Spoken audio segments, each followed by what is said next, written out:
sa ating pakikisa sa Panginoon. Alam naman natin kung ano yung kahalagahan ng ating gawain ito.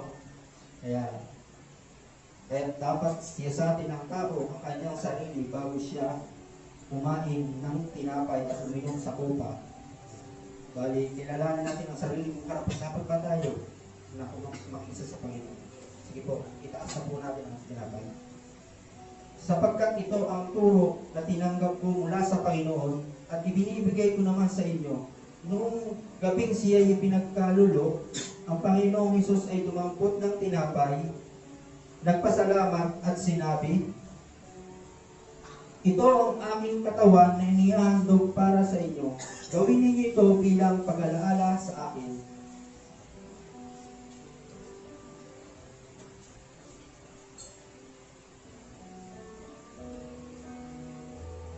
Matapos maghapunan, dumampot din siya ng kopa at sinabi, ang kopang ito, ang bagong tipan na pinagtibay ng aking dugo.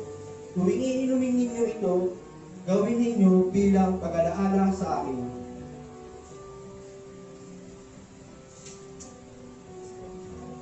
Tayo po yung muli manalangin. Panginoon Banal, maraming salamat po sa araw ng tulog na pinagkaloob sa amin. Salamat po sa pagtitibo. Minsan na kami pinag-isa sa templo ito. Lubos po kami nagpapasalamat sa walang sawang biyaya na ibinibigay po sa atin. Ito po yung aming samang dalangin sa pangalan ni Jesus. Amen.